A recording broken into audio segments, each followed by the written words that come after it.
కళ్ళు మూసినట్లయితే ప్రార్థన చేసుకుందాం.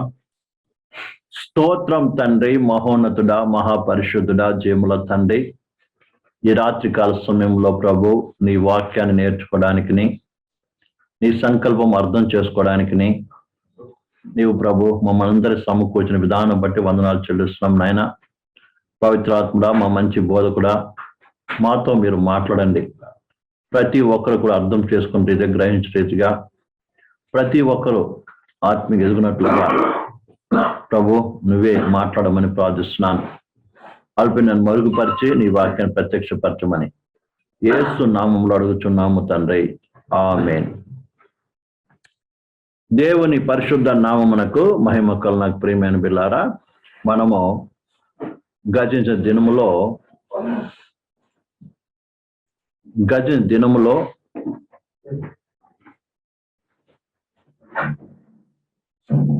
దేవుడు మానవుని సృజించి వారికి జీవంనిచ్చి ఏ రీతిగా మరి దీర్ఘకాలము కూడా ప్రియమైన బిడ్డలారా మరి జీవించాలని, దీర్ఘాయుష్మంతుడుగా ఉండాలంటే ఏ రకంగా ఆయన ఆజ్ఞలు కట్టలు గైకొని నడుచుకోవాలో అన్న విషయాన్ని గురించి మనం నేర్చుకుంటూ వచ్చాం. అదే కాకుండా దేవుడే మరణాన్ని మీదను జీవం మీదను అధికారం కలిగిన వాడుగా ఉన్నట్టుగా మనం చూసాం.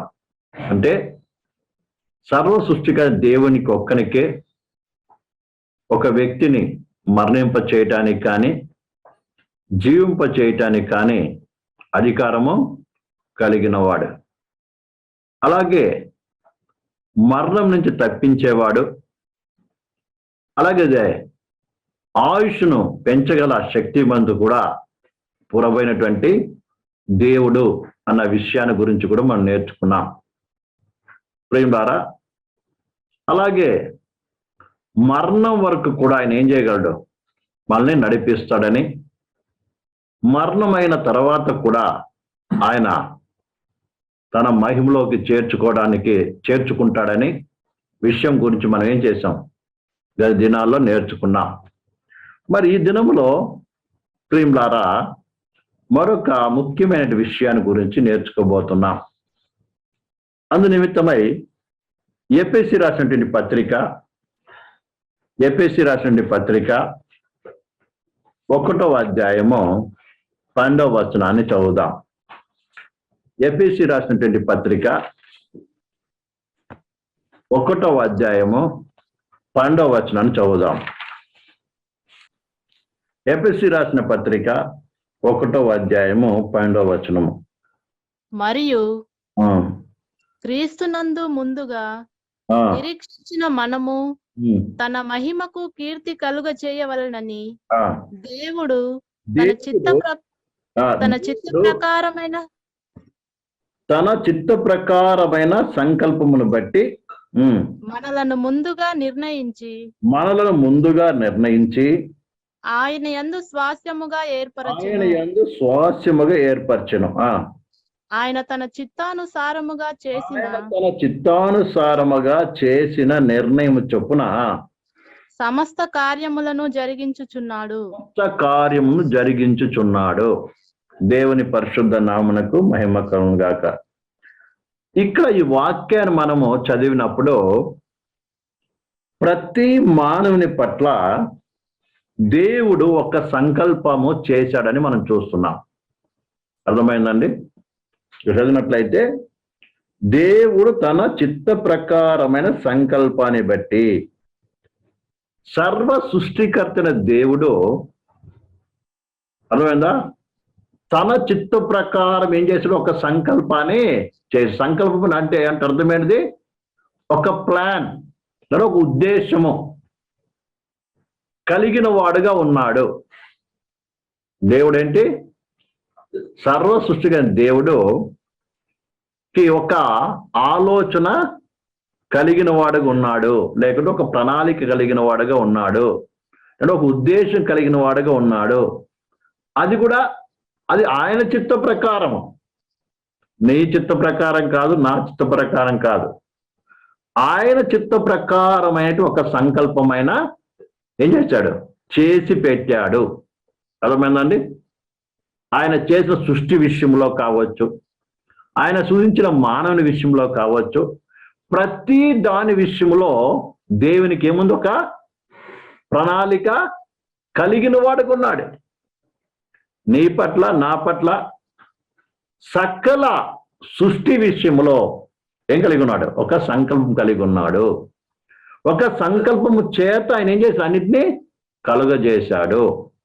అదే కాకుండా ఇంకా కింది చదివినట్లయితే ప్రియులారా, తన చిత్తానుసారముగా చేసిన నిర్ణయం చొప్పున ఏం చేస్తున్నాడంట, సమస్తము జరిగించుచున్నాడంట. వింటున్నారండి? అంటే ఆయన ఆల్రెడీ ఒక నిర్ణయం చేసేసాడు, ఒక ప్లాన్ చేసేసాడు. అర్థమైందండి? ఆ ప్రకారం అన్ని కూడా ఏం చేస్తున్నాడు, జరిగిస్తూ ఉన్నాడని దేవుని వాక్యం చూస్తున్నాం. అర్థమైందండి? మన అందరి పట్ల ఏముంది, ఒక ప్రణాళిక కలిగి ఉన్నాడు. ప్రణాళిక అన్నా, ఉద్దేశం అన్నా, ఇంకా ఏదని చెప్పొచ్చు, అవన్నీ ఏంటిదంట, ఒక నిధి, ఒక ఉద్దేశము. దాన్ని ఉద్దేశం అన్నా, ప్లాన్ అన్నా, తర్వాత ఇంకా సంకల్పం అన్నా, అంతా కూడా ఒకటే అర్థం ఇచ్చేటువంటి పర్యాద పదాలు. కాబట్టి ఆయన ఆల్రెడీ ఒక ఉద్దేశముతోనే మనందరం ఏం చేశాడు. అన్ని విషయాలలో అందరి పట్ల ఇక్కడ ఒక సంకల్పం కలిగి ఉన్నాడు, ఒక ప్లాన్ కలిగి ఉన్నాడు. అర్థమైందండి? ఆ ప్రకారమే సమస్తం ఏం చేసి జరిగిస్తాడు. దీన్ని బట్టి మనం ఆలోచించినట్లయితే ఈ లోకంలో ఏదైతే జరిగినప్పటికీ కూడా, అర్థమైందా, ఏది జరిగినప్పటికీ కూడా ఏముంది, ఆయన సంకల్ప ప్రకారం ఏమవుతుంది, జరుగుతుంది.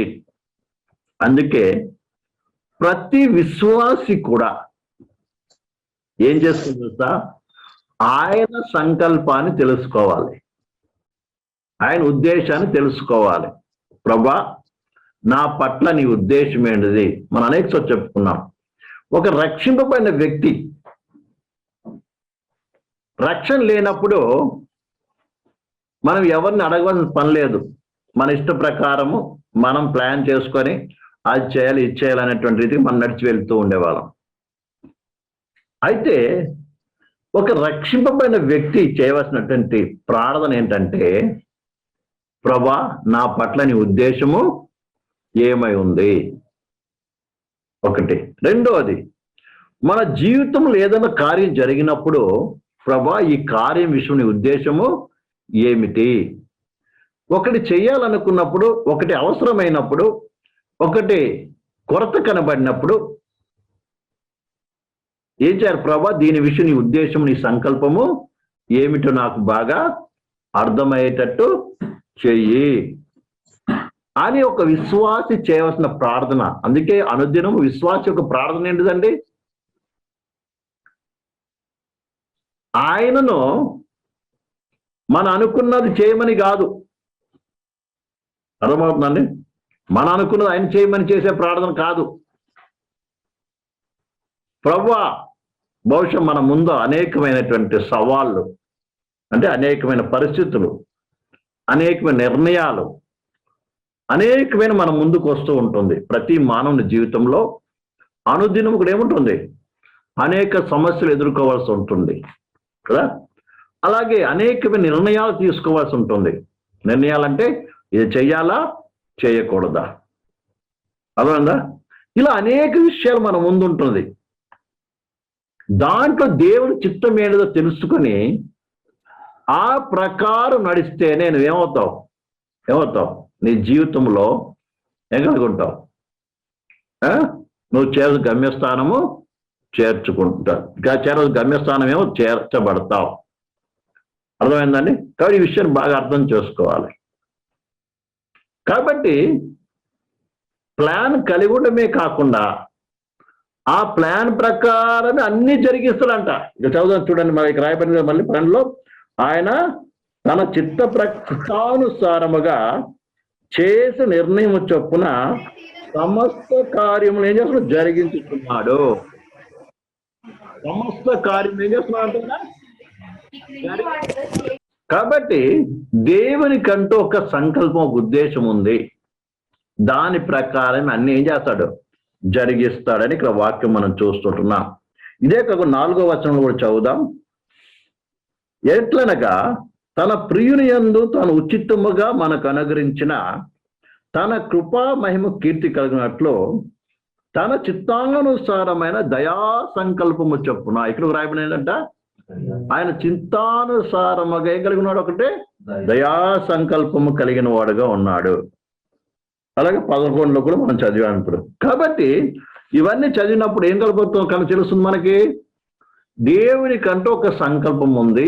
ఆ సంకల్ప ప్రకారం మనల్ని సృజించాడు, రక్షించుకున్నాడు. ఆ సంకల్ప ప్రకారం ఏం చేస్తున్నాడు? ఆయన సమస్తము జరిగిస్తూ ఉన్నాడంట. ఈ మాట అర్థమవుతుందండి. తర్వాత చూడండి, రోమిలకు రాసిన పత్రిక 8:29-30 చదువుదాం.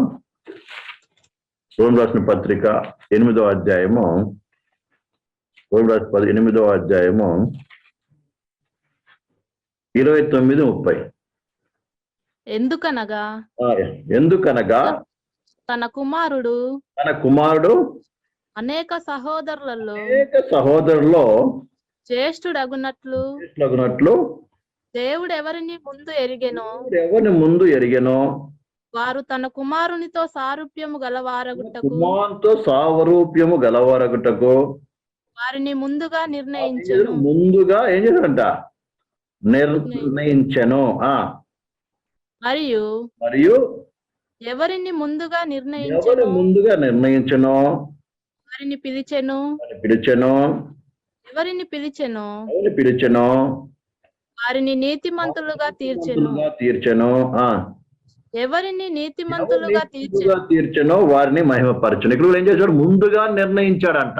నిర్ణయించాడంటే ముందే ప్లాన్ చేశాడు, ముందే సంకల్పించాడు. ఆ ప్రకారం ఏం చేస్తున్నాడు? ఏర్పాటు చేసుకుంటున్నాడు. అర్థమైందండి? కాబట్టి ఆయనకంటూ ఏముంది? ఒక ప్లాన్ ఉంది, ఒక ఏర్పాటు ఉంది, ఒక సంకల్పం ఉంది. అర్థమైందా? దాని ప్రకారం ఏం చేస్తాడు? ఆయన సమస్తము జరిగించువాడై ఉన్నాడు. తర్వాత కీర్తన గ్రంథము 33:11 చదవండి. కీర్తన గ్రంథము 33:11. కీర్తనలు అంటే ఒకరోజు ఉండి ఒకరోజు పోయేది కాదు. మనం ఈరోజు ఒక ఆలోచన చేస్తాం, రేపు ఇంకొక ఆలోచన చేస్తాం. అలా కాదు. ఆయన ఏదైతే సంకల్పించాడో ఆ సంకల్పం ఎప్పుడు ఉంటుంది? ఎప్పటికి ఉండేటువంటిది. అర్థమైందా? ఇంకా కింద ఏముందమ్మా? ఆయన సంకల్పములు తరతరములకు ఉండును. ఆయన సంకల్పం ఏముందంట? తరతరములకు ఉండును. అది అర్థమైనది. ఆ సంకల్పం ఇక మార్చబడదు. ఎప్పటికీ ఆ సంకల్పం ఉంటుంది అని అది చూపిస్తుంది ప్రేమలారా. కాబట్టి దేవునికంటూ ఒక సంకల్పం ఉంది. అది ఎప్పటికి నిలిచేటువంటిది, మారిపోయేది కాదు. అందుకే మన దేవుడు ఎవరు చెప్తారు? మార్పు లేనివాడు. అంటే అర్థమైనది, ఆయన మారిపోయేవాడు కాదు. ఆయన మాటలు మారవు, ఆయన ఉద్దేశాలు మారవు. అదే ఆయన ఏదైతే ఆయన గుణలక్షణాలు మారవు, ఆయన చెప్పిన మాటలు మారవు. అర్థమైందండి? మారిపోయేవాడు కాదు ఆయన. అర్థమైందా? కాబట్టి ఎప్పటికి ఉండేటువంటిది. అందుకే మన విశ్వాసముతో ఏం చేస్తున్నాం? ప్రభు మాకు వాగ్దానం చేశాడు. ఏమని? ఆయన త్వరగా వచ్చి మమ్మల్ని తీసుకుపోతానని. అని చేస్తాం. విశ్వసించి ఏం చేస్తాం? మనము ఏం చేస్తున్నాం? వెంబడిస్తున్నాం. అవునా కదా? వెంబడిస్తున్నాం. అదే బాగా ఆలోచించాలి. దేవుడు రేపు ప్రత్యక్షమై నేను రావట్లేదు, రెండో రకం లేదు, పరలోకంలో ఉంటాను, మీరు ఇక్కడే ఉన్నానంటే అందరి పరిస్థితి ఎలాగుంటుంది చెప్పండి? మనమైతే అనేస్తాం కదా, రేపు వస్తామంటాం, తెల్లారి ఫోన్ చేసి అంటాం నేను ఎలానబ్బా నాకు జబ్బు వచ్చింది అది వచ్చిందని మానేస్తాం. అలాగే ఏసై చెప్పేవాడు కాదు. ఆయన ఒక్క సంకల్పించాడంటే అది ఎప్పటికీ మారదు, నిరంతరం ఉంటుంది. ఆయన మాటలు మారవు. అందుకే రాసి మరీ ముద్ర వేసి ఇచ్చేశాడు మనకి. అర్థమైందా? ముద్ర వేసి ఇచ్చేశాడు. కాబట్టి ఈ విషయం మనం మనసులో పెట్టుకో. ఎందుకు ఈ మాట నేర్చుకుంటున్నామంటే, దేవుని యొక్క సంకల్పము ఒక వ్యక్తి పట్ల నెరవేర్చబడేంత వరకు కూడా ఆయన ఈ భూలోకములో ఒక వ్యక్తిని ఏం చేస్తాడు? ఉంచుతాడు. మన సబ్జెక్ట్ ఏంటిది? మెర్సీ కిల్లింగ్ గురించి కదా, కారుణ్య మరణం గురించి ఇదంతా నేర్చుకుంటున్నాం. అర్థమైందా? ఎందుకు అది తప్పు అన్న విషయం గురించి ఇవంతా నేర్చుకుంటాం. ఇంత అంటే దేవుడు ఒక సంకల్ప ప్రకారం ఒక వ్యక్తిని ఏం చేశాడు? ఈ లోకంలో పుట్టించాడు. అర్థమైందా? పుట్టించిన తర్వాత ఆ సంకల్పము నెరవేర్చబడే వరకు కూడా ఏం చేస్తాడు? ఈ లోకంలో ఉంచి నడిపిస్తాడు. అర్థమైందండి? అప్పటి వరకు ఏంటిది? దేవుడు ఈ లోకంలో ఉంచుతాడు. మనం పైసా నేర్చుకున్న రీతిగా ఆయన మరణం వరకు ఏం చేస్తాడు? నడిపించేవాడు. తన ఆలోచన నడిపిస్తాడు. ఆ తర్వాత ఏం చేస్తాడు? ఆయన మహిమలో చేరుస్తాడు. అర్థమైందా? పోయినవారు మీరు నేర్చుకున్నా లేదు? పోయిన వారం నేర్చుకున్నాం. అర్థమైందా? కీర్తన గ్రంథంలో ఉంటుంది. ఏమని యెహోవా ఏం చేస్తాడంట? మరణం వరకు నడిపిస్తాడు. అది ఎలా నడిపిస్తాడు? ఆయన ఆలోచన చేత ఎవరైతే ఆయన చేతికి అప్పగించుకున్నారో వారిని ఏం చేస్తాడు తెలుసా? మరణం వరకు నడిపిస్తాడు. ఎలాగ? ఆయన ఆలోచనతో నడిపించి ఆయన సంకల్పం ముగించిన వెంటనే ఏమవుతుంది? తన మహిమలోకి తీసుకెళ్తాడు. అంతవరకు ఒక వ్యక్తి ఏం కావాలి? ఈ లోకంలో ఉండవలసినదే. ఒక వ్యక్తి అనారోగ్యంతో వచ్చినా, ఒక వ్యక్తి మంచం పట్టినా దాని వెనుక దేవునికి ఉద్దేశము ఒకటే ఉంది. ఉదాహరణకి పరిశుద్ధ గ్రంథాన్ని మనం పరిశీలన చేసినప్పుడు దేవుడు ఏలియా ప్రవక్తను ఏం చేశాడు తెలుసా? గొప్పగా వాడుకున్నాడు కదా. ఆకాశం అగ్ని కురిపించాడు. అలాంటి ప్రవక్త ఏం చేశాడు? అగ్ని రథాలతో తీసుకుని వెళ్ళిపోయాడు. అది ఆయన పట్ల ఉన్న ఆయన ఉద్దేశము. అలాగే ఆయన శిష్యుడు అయినటువంటి ఎలీషా జీవితం చూసినప్పుడు ఎలీషాని చివరి దినాల్లో ఏం చేశాడు తెలుసా? మంచం పట్టించాడు. ఎలీషా ఎట్లా చనిపోయాడు తెలుసు కదా? మంచం పట్టి వ్యాధితో ఏం చేశాడు? ఆయన చనిపోవడం జరిగింది. అదే ఒక వ్యక్తి ప్రియులారా, ఎవరైనా హిజ్కియా గురించి మనం నేర్చుకున్నాం. ఆయన కూడా పాదంలో పుండే ఉంది. ఆయన పాదంలో, కానీ ఆయన ప్రార్థించినప్పుడు ఏం చేశాడు? దేవుడు 15 సంవత్సరాల ఆయుష్ను ఇచ్చాడు. ఇలా ఒక్కొక్కరి పట్ల ఏమైంది? ఒక్కొక్క ఉద్దేశం ఉంది. అలాగే ఈ రాత్రి కాదు, ఈ వాక్యం మనందరి పట్ల కూడా ఒక్కొక్క ఉద్దేశము ఉంది. అర్థమైందా? ఆ ఉద్దేశం తెలుసుకోవాలి. ఇప్పుడు యవనస్తులు, పెద్దలు, మనం అందరూ ఉన్నాం. ఒక్కొక్కరి పట్ల ఒక ఉద్దేశం ఉంది. ఆ ఉద్దేశం తెలుసుకొని ఏం చేయాలి? మనము అడుగులు వేయటమే గొప్ప ధన్యకరం. అర్థమైందండి? అందుకే అనేకసార్లు చెప్పేది, రక్షింపైన విశ్వాసం ఏం చేయాలంటే అసలు ప్రార్థన దేని కొరకు చేయాలి? ఎందుకు చేయాలి? ఆయన చిత్తాన్ని తెలుసుకోవడం కొరకు, ఆయన సంకల్పాన్ని తెలుసుకోవడం కొరకు. ఇప్పుడు ఒక అనారోగ్యత ఉంది. ప్రభా, ఈ అనారోగ్యత పట్ల నీ ఉద్దేశం ఏంటిది? ఎందుకొరకు దీన్ని ఏం చేసావు? నాకు అనుమతించావు అని ఏం చేయాలి? మనము దేవుని దగ్గర ప్రార్థించాలి. నేను చేసిన పాపం నిమిత్తమా, లేకుంటే పరీక్ష కొరక, వాడని సరిచేయట కొరక? దీనికి నీ ఉద్దేశం ఏంటిది? నువ్వు స్వస్థపరిచే దేవుణ్ణి అన్నావు, అనేం చేయ నువ్వు స్వస్థపరచు అనేం చేయడం? ప్రార్థన చేయటం. అని ఉద్దేశం తెలుసుకోవటం. సో దీని విషయం నేను నెక్స్ట్ స్టెప్ ఏం చేయాలి? నేను మన జీవితంలో ఒక సమస్య వచ్చింది, ఇలా కొన్ని నిర్ణయాలు తీసుకునే పరిస్థితి వచ్చింది అనే విషయం ఏం చేయాలి? మనము ఇలా ప్రతిదానికి ఏదో దేవుని చిత్తం ప్రకారం నడిపించమని చేయాలి. నేను సింపుల్గా ఏం చేయాలంటే, ప్రభా నాకు ఏమీ తెలియదు, నా జీవితం నీకు అప్పగిస్తూ నువ్వు ఎలా నడిపించినా సరే అని మౌనంగా ఉండటం. ఏది జరిగినా దేవుని చిత్తం అనుకోని. ఆ కీర్తనకాడు తన కుడి చేయి పట్టుకొని ఉన్నాడు అన్నాడే. కానీ ఈ దినము దేవుడు పరిశుద్ధాత్మక బలంలో నివసిస్తున్నాడు. ఎందుకంటే మనందరికీ కూడా ఆయన సంకల్ప ప్రకారము తన ఆలోచన చెప్పి మనం నడిపించడానికి, మన మహిమగా మార్చి ఆయన మహిమగల రాజ్యంలో ప్రవేశపెట్టడానికి మనలో ఉన్నాడే ప్రేమిలారా. కాబట్టి మనం ఆయన చేతికి అప్పగిస్తున్నాం. అందుకే అపోస్తులు అంటున్నారు, మేము మహిమ నుండి అధిక మహిమ భారంలోకి వెళ్తున్నాం అంటున్నాడు. ప్రియ సహోదరి, మనమందరం మహిమగా మార్చబడాలి. మహిమలో చేర్చబడ్డాం కాదు, మనమే మహిమగా మార్చబడేటువంటి యొక్క ఆధిక్యతను ప్రభు కలగజేస్తాం. అందుకొరకు మనము మన జీవితాన్ని ప్రభుకి అప్పగించుకుందాం. ఆయన నడిపించమని అప్పగించుకుందాం.